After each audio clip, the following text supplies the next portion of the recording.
तो इसलिए ये एक बहुत बड़ा काम मोदी जी ने खादी को बढ़ावा देने के लिए किया है। मैं भी राष्ट्रीय स्वयंसेवक संघ का प्रचारक था मेघालय के अंदर। मैं नॉर्थ ईस्ट के बारे में कुछ बताना चाहूंगा। और वो 200 से अधिक जनजातियां नॉर्थ ईस्ट में ट्राइब्स है, और सभी ट्राइब्स के पोशाक अलग अलग है। मर्दों का पोशाक अलग है, औरतों का पोशाक अलग है। मर्दों के जैकेट का डिजाइन अलग है, औरतों के जैकेट का डिजाइन अलग है। मर्दों के शॉल का डिजाइन अलग है, औरतों के शॉल का डिजाइन अलग है। ये जो मैं पहना हूं ये उत्तरीय है, ये उत्तरीय है। और ये उत्तरीय जो है, स्टॉल कहते हैं आप इसको, तो इसके डिजाइन्स ट्राइब में बदलते हैं। दूर से देखकर आप पहचान सकते हैं कि वो जो महिला जा रही है वो चाकेसांग जनजाति की, नागालैंड की महिला है। दूर से देखकर बता सकते हैं, केवल उसकी शॉल, उसका जैकेट या उसका उत्तरीय, उसका डिजाइन देखकर आप बता सकते हैं। इतनी विविधता है वहां पर, इतनी विविधता है। भाषाओं की विविधता है, कपड़ों की भी विविधता है। तो आप लोगों को नॉर्थ ईस्ट को एक्सप्लोर करना चाहिए। नॉर्थ ईस्ट में जाएंगे आप, ये सारी विविधता को देखेंगे। खैर एआई आने के बाद आपको वहां जाने की भी जरूरत नहीं है।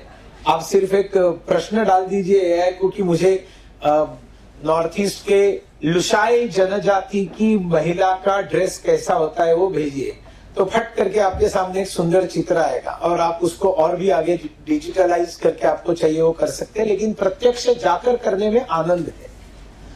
मैं ऐसे ही पूछ रहा था पोद्दार जी को कि हमारे सारे वस्त्रों में आप स्वेटर्स भी तो आता होगा। बोला हाँ बिल्कुल आता है। तो मुझे याद है मैं 1991 में प्रचारक गया और मुझे मुंबई से सीधे शिलांग भेज दिया। पहले 2 साल तो संघर्ष करने में गए, भाषा सीखने में गए, और 2 साल बाद भाषा सीखने के बाद ग्रामीण प्रवास भी चालू हुआ। बहुत बड़े पैमाने पर मतांतरण हुआ था, जिसको आप गलती से धर्मांतरण कहते हैं, क्योंकि धर्मांतरण होता ही नहीं है। दुनिया में धर्म सिर्फ एक है और वो हिंदू धर्म है। हिंदू धर्म के अलावा दुनिया में इतना कोई धर्म नहीं है। बाकी पूजा की पद्धतियां है, बाकी रिलीजन है, बाकी मजहब है, वो धर्म नहीं है। धर्म सिर्फ हिंदू है। तो वो मतांतरण करके क्रिश्चियनाइजेशन कर रहे थे, कन्वर्जन कर रहे थे, और 80% मेघालय, 90% नागालैंड, 99% मिजोरम क्रिश्चियन हो चुका था। ऐसे समय में वहां पर आतंकवाद शुरू हुआ। हमको इंडिया में रहना नहीं है, इंडिया से अलग देश बनाना है, और इसलिए ईसाइयत के वहां के आह्वान को टक्कर देने के लिए राष्ट्रीय स्वयंसेवक संघ ने प्रचारकों को भेजा, संघ का काम खड़ा करो वहां जाकर। तो जब मैंने काम करना शुरू किया, मेरे ध्यान में आया कि जब तक हम आर्थिक दृष्टि से सक्षम नहीं बनाएंगे तब तक मतांतरण नहीं रुकेगा। और आर्थिक दृष्टि से मेघालय में मातृसत्ताक पद्धति थी, जहां पर विवाह के बाद में पुरुष को महिला के घर में जाकर रहना होता था। माँ बाप को टाइटल मिलता था माँ का, और बेटे को टाइटल माँ का मिलता था। प्रॉपर्टी माँ की बेटी के पास जाती थी। आज भी मेघालय वैसा ही है, मातृसत्ताक पद्धति। हमारे यहाँ पर पितृसत्ताक है। बात यह अलग है कि सब लोग इंडिविजुअली मिलकर बताते थे नहीं नहीं सुनील जी, हमारे घर में भी मातृसत्ताक ही चलती है। क्यों भाभी जी, सही बताया ना? हाँ? तो हाँ, तो इसलिए ऐसी स्थिति में महिलाओं को एम्पावर कैसे करना है।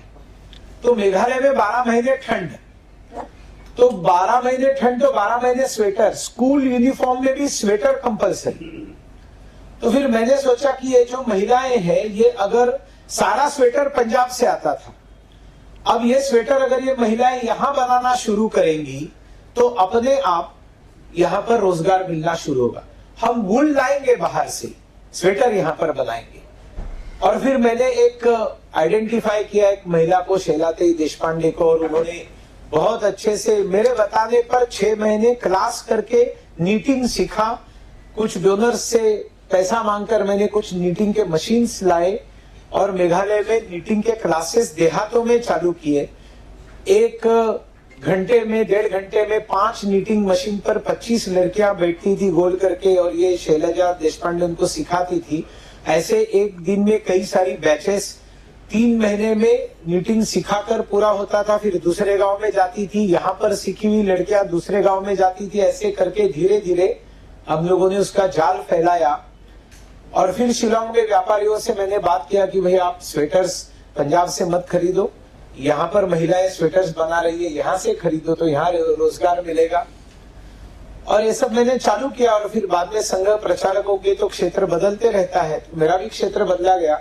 अभी 30 साल बाद में मेघालय में गया कुछ दिन पहले, और मुझे सुनकर हैरानगी हो गई। महिलाओं का मेघालय के अंदर हजारों गांवों में महिलाएं घर में स्वेटर बुनती है, नीटिंग करती है, और वहां की महिलाएं स्वयं पूर्ण हो चुकी है। और धर्मांतरण मतांतरण रोकने में इस प्रोजेक्ट ने बहुत बड़ा अपना योगदान दिया है।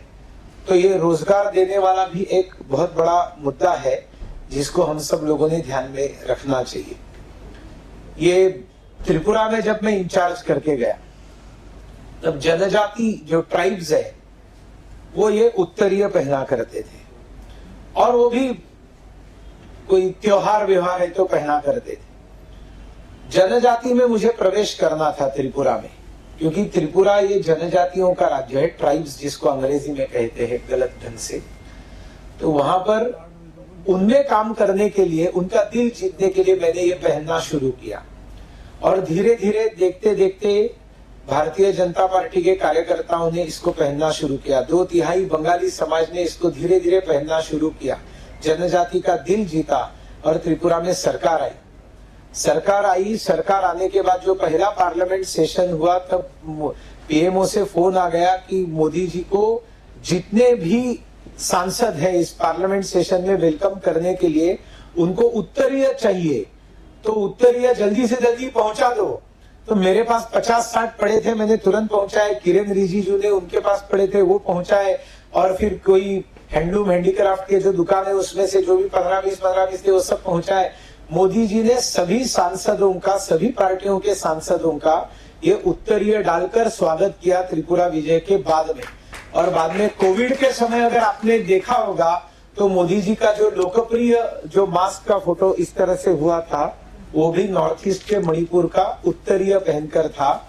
जिस उत्तरीय का त्रिपुरा में 5 लाख का टर्नओवर नहीं था, आज त्रिपुरा में 50 करोड़ से ज्यादा उसका टर्नओवर है।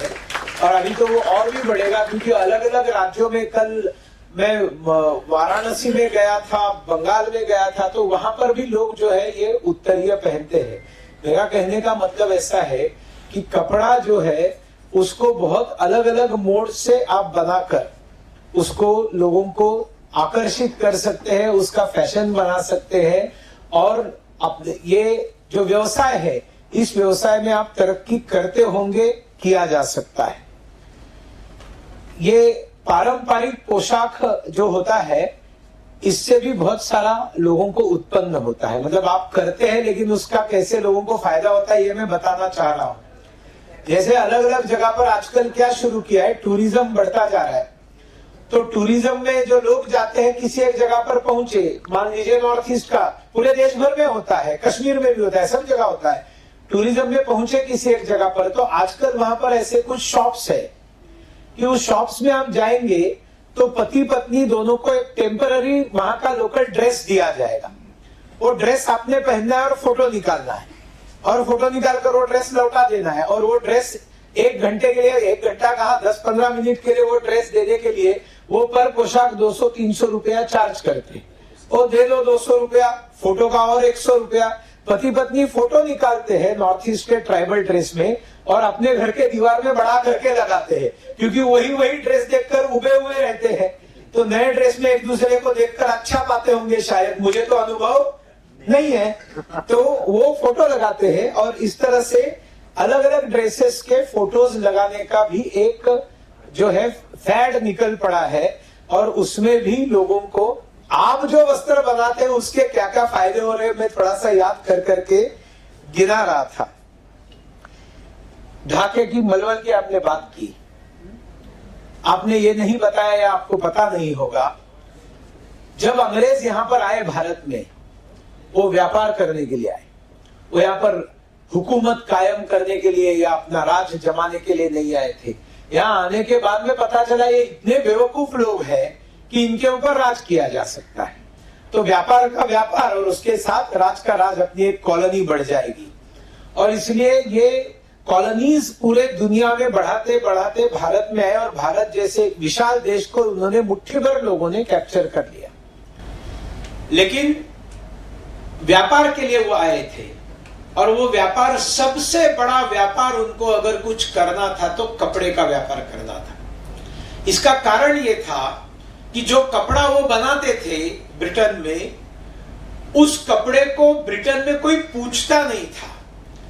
और ब्रिटेन में सबसे ज्यादा सेल अगर किसी कपड़े का होता था तो वो भारत के कपड़े का होता था। भारत का कपड़ा ये सबसे ज्यादा पॉपुलर इंग्लैंड में था और ये बात उनको खाई जा रही थी। और इसलिए भारत में आकर ये कैसे बनाते कैसे हैं, इनमें ऐसे कौन से स्किल्स हैं। और जैसे आपने बताया, ढाके की मलमल एक अंगूठी से पूरा खान निकल जाता था, इतनी सॉफ्ट रहती थी।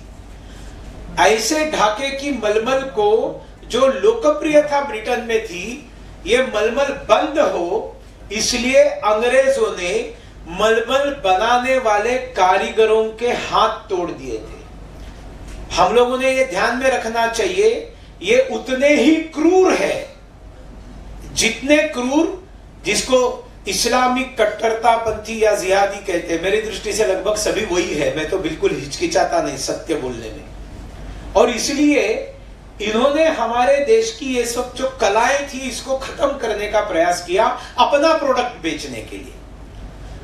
और ट्रंप दूसरा कुछ नहीं कर रहा है। ट्रंप जो कर रहे हैं आज टैरिफ लगाने का काम, क्योंकि अमेरिका की अर्थव्यवस्था डूब रही है, अमेरिका कोलैप्स हो रहा है। क्योंकि देखिए, उन लोगों के संस्कार और हम लोगों के संस्कार में फर्क है। हम लोगों के यहां कोई क्रेडिट कार्ड वगैरह था नहीं। भारत खर्चा करने वाला देश नहीं है, भारत पैसे बचाने वाला देश है।